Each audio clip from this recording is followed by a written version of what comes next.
Welcome to Burlap Teachers. Enjoy the video. In this video, I will explain how to apply for a name change in the Gazette online. First, you'll need to understand the specific legal requirements for a name change in your jurisdiction. This often involves gathering essential identification documents like a valid government-issued ID and proof of your current address. Next, prepare an affidavit for the name change, ensuring it is properly attested by a notary public. This initial preparation is crucial for a smooth online application process. Once your affidavit is ready, the next step involves obtaining 2 newspaper advertisements.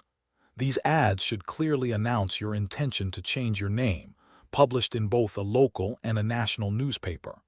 Make sure all your documents, including the affidavit and newspaper clippings, are scanned clearly into a common digital format like PDF.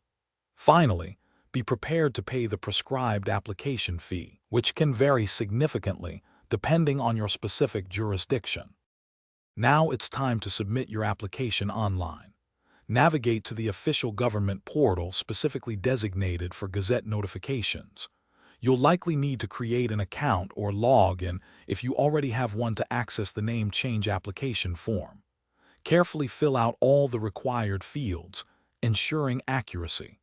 Then, upload all your prepared documents, including the scanned affidavit and the newspaper clippings, to the portal. After uploading everything, take a moment to review your entire application thoroughly before making the final submission. Double-check all details for accuracy to avoid any delays. Once submitted, you can typically track the status of your application directly through the online portal, receiving updates on its progress. After successful verification, your name change will be published in the official Gazette. For more details and other great deals, including the Shark AI Ultra Robot Vacuum, check the description below this video.